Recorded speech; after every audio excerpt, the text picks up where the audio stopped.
हरि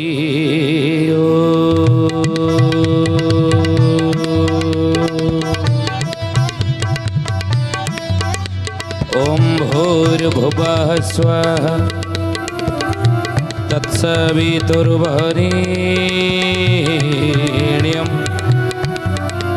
भर्गो देवस्य धीमहि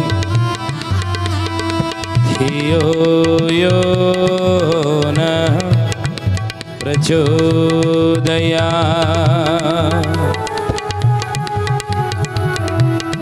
नमस्ते अच्युतानन्दं नमस्ते जगन्नाथाय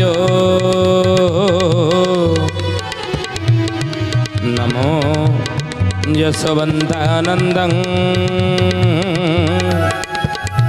बलराम नमो नमः।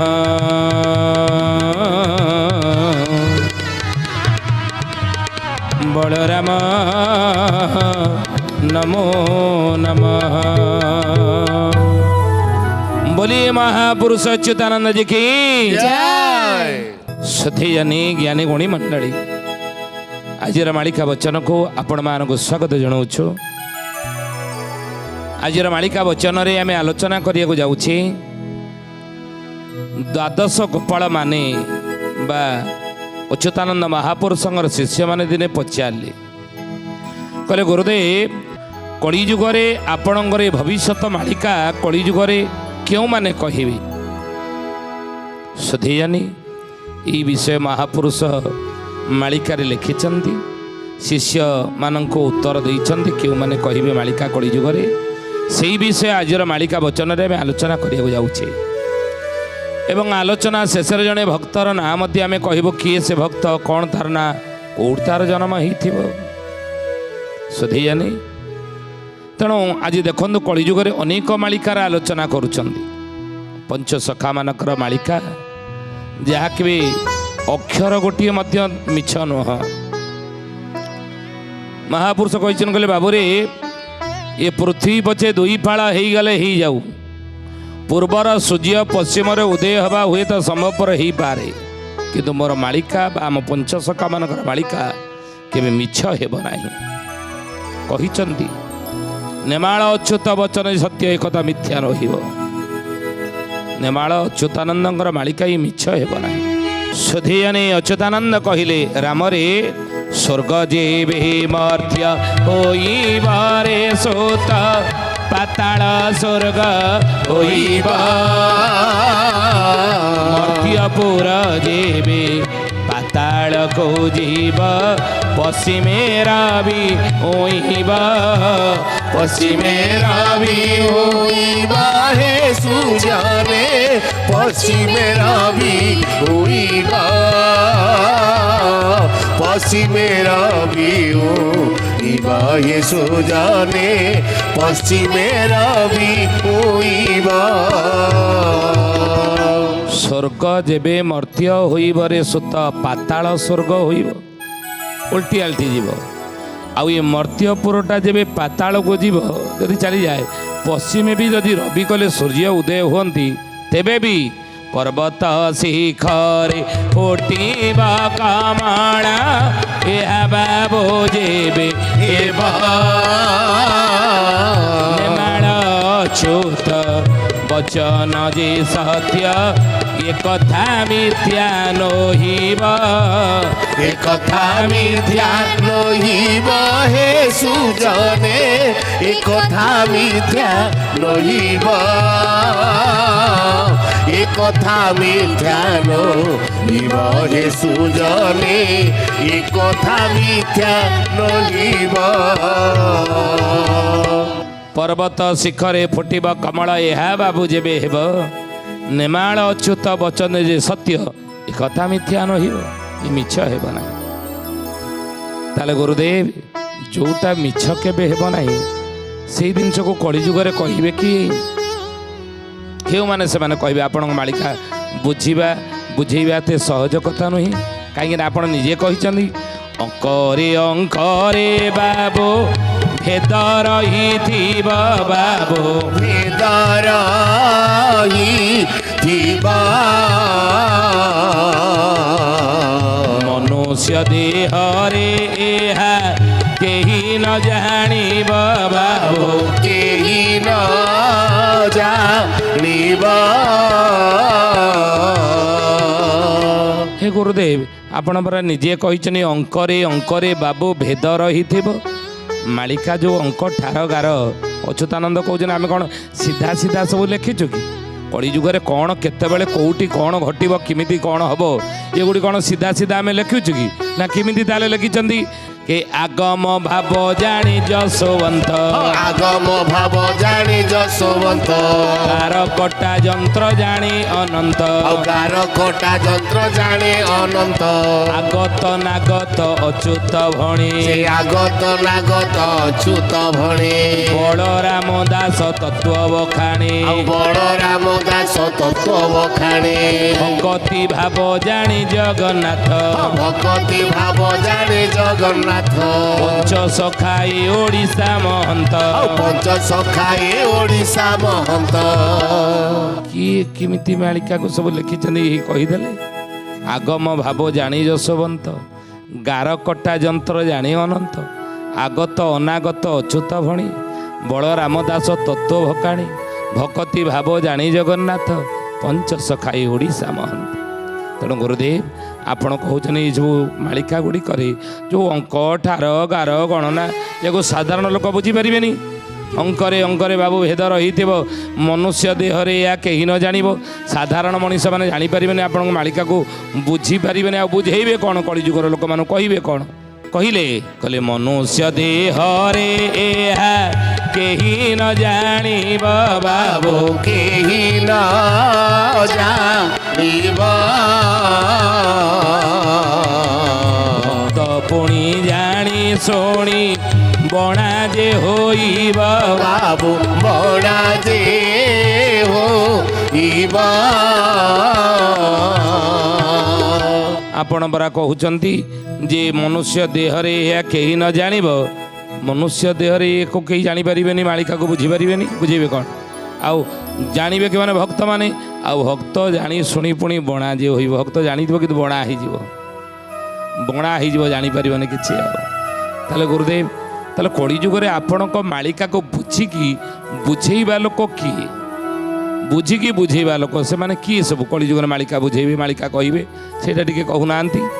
ସୁଧିଆନି ମହାପୁରୁଷ ଲେଖିଛନ୍ତି କ'ଣ କହିଲେ କିଏ କହିବ ଶୁଣ କହିଲେ ଶାସ୍ତ୍ରର ବୀଜ ଶାସ୍ତ୍ରରେ ରହିଛି ଅର୍ଥ ଅର୍ଥାନ୍ତର ନାହିଁ ଅର୍ଥ ଅର୍ଥାନ୍ତର ନାହିଁ ହେ ସୁଜନେ ଅର୍ଥ ଅର୍ଥାନ୍ତର ନାହିଁ ଜାଣିବ ସେ ହୁ ଜାତ ସ୍ମର ହେବ ଥୋକେ ଥିବେ ଯହିଁ ତହିଁ ଶୁଣ ସୁଜନେ ଗୁଣି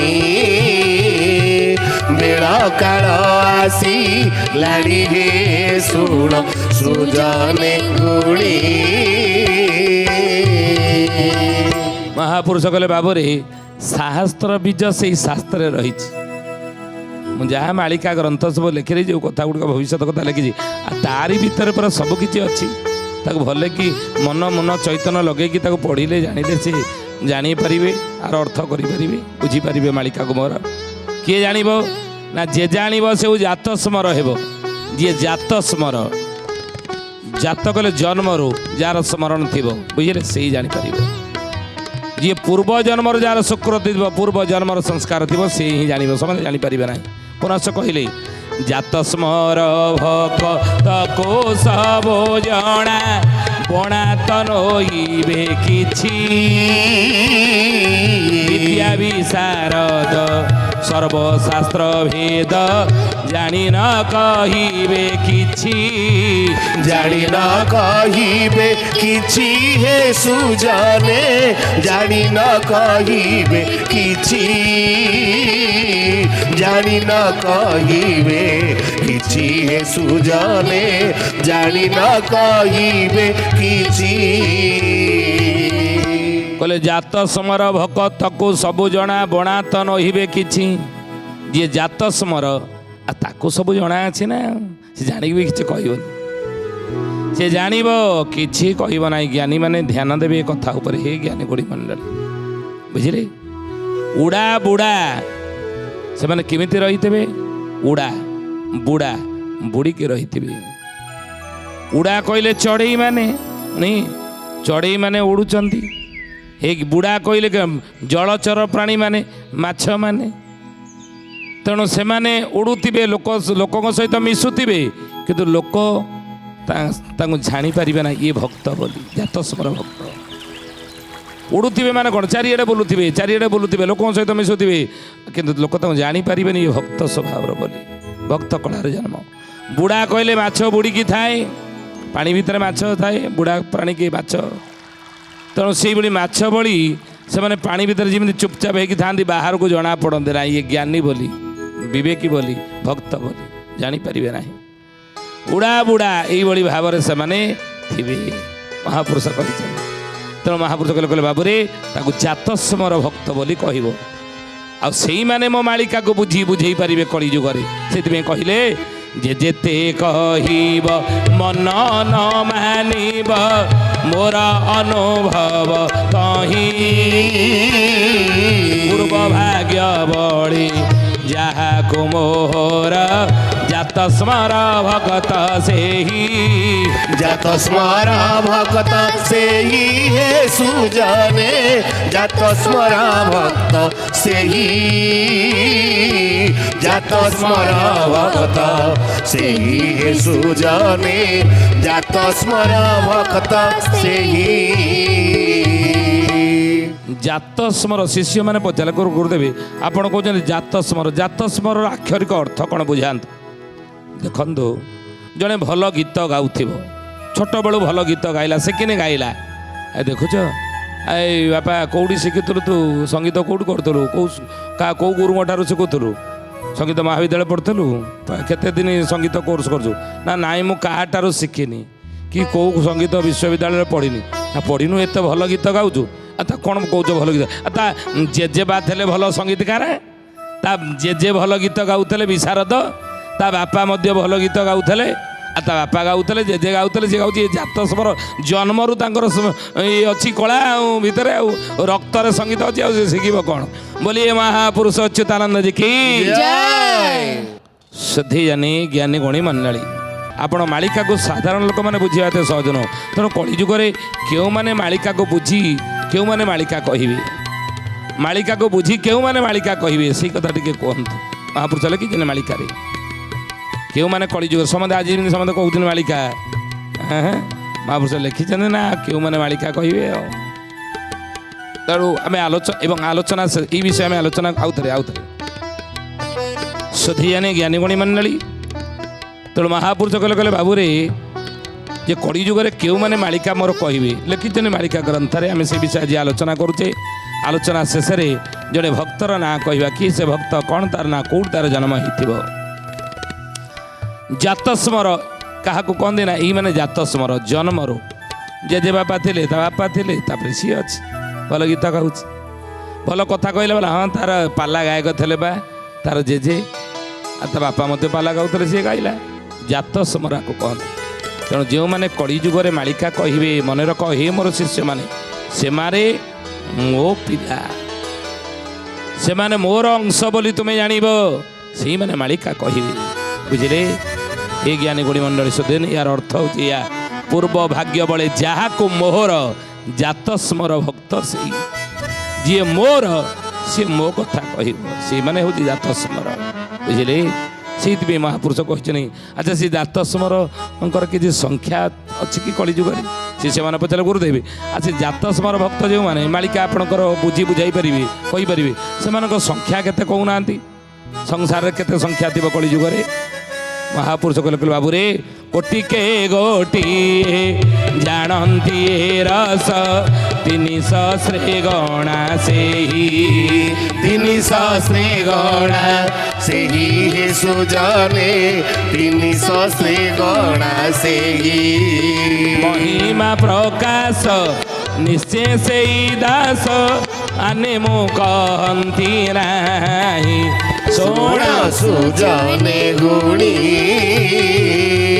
ବେଳ କାଳ ଆସିଲାଣି ହେ ଶୁଣ ସୁଜନେ ଗୁଣି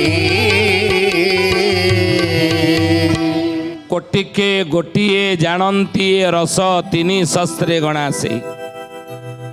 ମହାପୁରୁଷ କହିଲେ କଳି ଯୁଗରେ କୋଟିଏରେ ଗୋଟିଏ ଲୋକ ଏଭଳି ଜାତସ୍ମର ଭକ୍ତ ମୋର ପାଇବ। କୋଟିଏ ଲୋକରେ ଗୋଟିଏ ମିଳିବେ ଗୁରୁଦେବ। ହଁ, କୋଟିଏରେ ଗୋଟିଏ ମୋ ଜାତସ୍ମର ଭକ୍ତ ମାନେ ଜନ୍ମ ହେଇଥିବେ କଳି ଯୁଗରେ। ଆଉ ତାଙ୍କ ସଂଖ୍ୟା କେତେ ଜାଣିଛ ରାମଚନ୍ଦ୍ର? ନା କେତେ? ନା 300 କହିଲେ 3000। ଆପଣମାନେ ଜାଣି ରଖନ୍ତୁ 3000 ବଛା ବଛା ଭକ୍ତମାନେ କଳିଯୁଗରେ ଜାତସ୍ମର ଭକ୍ତ ଜନ୍ମ ହେଇଥିବେ, ଯେଉଁମାନେ ମହାପୁରୁଷ ଅଚ୍ୟୁତାନନ୍ଦଙ୍କର ମାଳିକାକୁ ବୁଝି ବୁଝାଇ ପାରିବେ। ଆଉ ମହିମା ପ୍ରକାଶ ନିଶ୍ଚୟ ସେଇ ଦାସ, ମୋର ମହିମାକୁ ମୋର ମାଳିକାକୁ ସେଇମାନେ ପ୍ରକାଶ କରିବେ କଳିଯୁଗରେ, ବୁଝିବେ, ବୁଝେଇ ପାରିବେ, କହିପାରିବେ। ଆନେ ମୁଁ କହନ୍ତି ନାହିଁ, ଆଉ କିଏ କହିପାରିବେନି, ଆଉ ଯିଏ ସେମାନେ କହିପାରିବେନି। ମହାପୁରୁଷ ଲେଖିଛନ୍ତି ଆମେ କହୁ, ସିଏ ଲେଖିଛନ୍ତି ମହାପୁରୁଷ ଲେଖିଛନ୍ତି। ନା ଆଉ ଯଦି କିଏ କହିଲା, ଆଉ ଯଦି କିଏ କହିଲା, ନା ଆଉ ଯିଏ କହିଲା ମାନେ କ'ଣ ପଚରା ଲେଖିଛନ୍ତି ମହାପୁରୁଷ। ବାନା ନାମ ଜେଣୁ ପତିତ ପାବନ, ପତିତରେ ଦୟା ହେଲା, ପଚରା କନାରେ ଗରମ ରହିଛି, ବୁଝି ସୁଜି ଧନ ଖେଳା, ବୁଝି ସୁଜି ଧନ ଖେଳା ହେ ସୁଜନେ, ବୁଝି ସୁଜି ଧନ ଖେଳା, ବୁଝି ସୁଜି ଧନ ଖେଳା ହେ ସୁଜନେ, ବୁଝି ସୁଜି ଧନ ଖେଳା। ମହାପୁରୁଷ କହିଲେ ବାବୁରେ ବାନା ନାମ ଯେଣୁ ପତିତ ପାବନ, ପତିତରେ ଦୟା ହେଲା, ପଚରା କନାରେ ଗରମ ରହିଛି, ବୁଝି ସୁଜି ଧନ ଖେଳା। ଇଏ ପଚରା କନା କହିଲେ 600 ବର୍ଷ ତଳର ଇଏ ଭବିଷ୍ୟତବାଣୀ। ଗରମ ରହିଛି କହିଲେ ଭବିଷ୍ୟତର କଥା ରହିଛି, କଳିଯୁଗର ଆଗକୁ କ'ଣ ଘଟିବ ଆଗାମୀ କଥା ରହିଛି, ଗରମ ଜିନିଷ ରହିଛି ପଚରା କନା। ପୁରୁଣା ତାଳପତ୍ର ପ୍ରତି ପଚରା କନା, କିନ୍ତୁ ଗରମ ଜିନିଷ ରହିଛି ଭବିଷ୍ୟତର କଥା ତା ଦେହରେ ଲେଖା ହେଇଛି। ସଧେୟାନେ ମହାପୁରୁଷ କହିଲେ ଯଦି ୟାଙ୍କ ଛଡ଼ା ଆଉ କିଏ ମାଳିକାକୁ କହେ, ଜାଣିଛ ପଞ୍ଚସଖା ଠାରୁ କହିବା ପାଇଁ କି ଏଥୁ ବଳି କେହି ନାହିଁ, ଛନ୍ଦି ବାନ୍ଧି କରି ଯେ ଯେତେ କହିବ ତା ପେଟ ପୋଷି ନୁହଁଇ, ତା ପେଟ ପୋଷି ନୁହଁଇ ହେ ସୁଜନେ, ତା ପେଟ ପୋଷି ନୁହଁଇ, ତା ପେଟ ପୋଷି ନୁହଁଇ ହେ ସୁଜନେ, ତା ପେଟ ପୋଷି ନୁହଁଇ। କ'ଣ ୟାର ଅର୍ଥ? बोलिए महापुरुष अच्युतानंद जी की जय।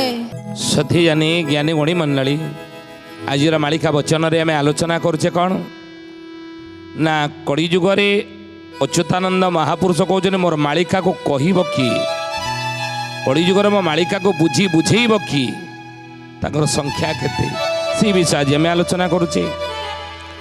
आलोचना शेष जड़े भक्तर ना आम कहवा किए से भक्त कौन तार ना कौड़ तार जन्म हो।